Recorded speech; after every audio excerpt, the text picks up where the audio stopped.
अस्सलाम वालेकुम व्यूवर्स, मैं आज आपको आलू कीमा की रेसिपी बता रही हूँ। उसके लिए चाहिए हमें आलू। ये मैंने 3 अदद आलू लिए हैं और ये नमक है हाफ टेबल स्पून, अदरक लहसुन का पेस्ट है जो 1 टेबल स्पून है, और ये कीमा है आधा किलो और ये मैंने बॉईल कर लिया है।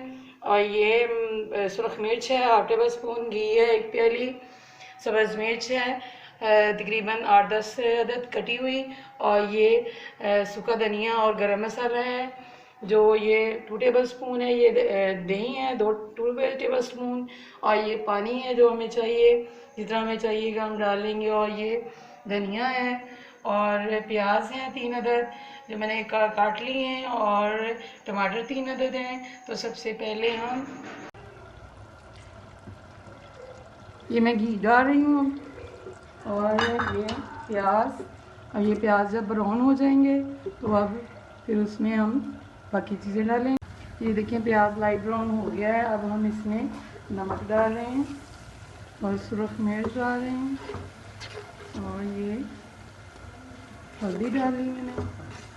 ये देखें ये टमाटर है, और ये अदरक लहसुन का पेस्ट डाल रही हूँ। अब इसको मैं ज़रा भूनूंगी थोड़ी देर, पानी डाल के इसको मैं अच्छी तरह पकाऊंगी ताकि इसकी ग्रेवी अच्छी बने। ये इसमें पानी डाल रही हूँ और थोड़ी देर के लिए पकने के लिए रख दूँगी ताकि इसकी अच्छी ग्रेवी बन जाए। ये मैं कीमा डाल रही हूँ इसमें और इसको अच्छी तरह भूनूंगी, और उसके बाद ये थोड़ा सा मैं हाफ गरम मसाला इसमें डाल रही हूँ और हाफ बाद में डालूँगी, और इसको मैं अच्छी तरह भून दूँगी पहले। ये देखो घी छोड़ दिया है कि मैंने, तो अब इसमें मैं ये आलू डालूँगी, और दही और जो लेमन जूस है वो बाद में डालूँगी, क्योंकि अगर पहले डाल दिया जाए तो फिर वो आलू बिल्कुल नहीं गलेंगे, गलने में टाइम लेंगे। तो इसमें मैं पानी थोड़ा सा डालूँगी और पानी डाल के इसको गलने के लिए रख दूँ। ये देखिए आलू कीमा तैयार हो चुका है।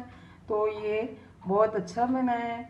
आप इसको घर में इसी तरीके से बनाएं, और मेरे चैनल को सब्सक्राइब करें, लाइक करें, शेयर करें।